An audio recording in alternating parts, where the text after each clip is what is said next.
आपने बात? मेरे दिमाग में कुछ नहीं है। मैं तो बिल्कुल एक क्लीन स्लेट लेके यहाँ पर आया हूँ।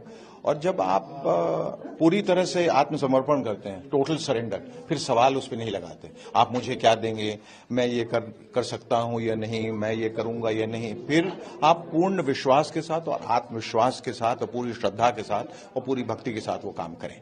तो मैं इसको राजनीति के तौर पे नहीं देखता हूं और अपने आप को नेता बिल्कुल नहीं, मैं अभिनेता ही रहूंगा। लेकिन हम सबका चूंकि एक सामाजिक दायित्व है, जिम्मेदारी है, उसके तहत हम क्या कर सकते हैं ये सोच के मैं यहां पर आया। और मुझे लगता है कि हम बाहर एक दायरे में, एक परिधि के बाहर बैठ के बहुत सारी बातें करते रहते हैं अपने ड्राइंग रूम में, ये सही नहीं है, वो सही नहीं है, ये गलत है, वो गलत है।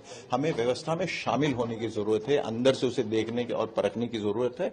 और उसको मैंने कहा कि आखिरकार हमें क्या देखना है, हमें अपने देश को विकसित देखना है, हमें देश को वैश्विक पटल पे देखना है, हमें गर्व महसूस करना है कि हम सब भारतीय हैं और उसमें सबका योगदान होना स्वाभाविक है। ये सोच के मैं आया। जी सर, देश में एक माहौल चल रहा है राम मंदिर को लेकर। विपक्ष के लोग कह रहे हैं कि जो बना, जैसे बना वो ठीक नहीं था, मैपिंग ठीक नहीं थी। कुछ लोग अगेंस्ट भी थे एग्जिस्टेंस के, श्री राम के।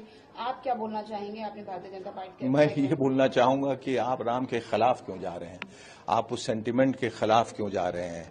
हिंदुस्तान राम का प्रतीक है, राम हिंदुस्तान के प्रतीक हैं, उनके खिलाफ बोलना गलत है।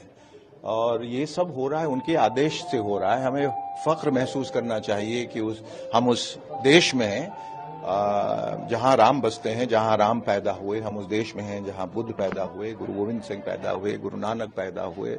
हमें फख्र होना चाहिए। इसमें पक्ष और विपक्ष की बात ही नहीं, हम सबको एकजुट होकर, एक मत होकर इसके बारे में सोचना चाहिए जी। और इसमें राजनीति बिल्कुल, अब राम में भी अगर आप राजनीति ले आएंगे तो ये तो बहुत ही खेद वाली बात है। देश में चुनाव चल रहा है, उस पर क्या बोलना चाहेंगे? जी, देश में चुनाव चल रहा है, उस पर क्या बोलना चाहेंगे? बड़ी अच्छी बात है, ठीक है, सब लोग अपने हक का इस्तेमाल करें और जो बदलाव लाने की कोशिश कर रहे हैं वो लाएं।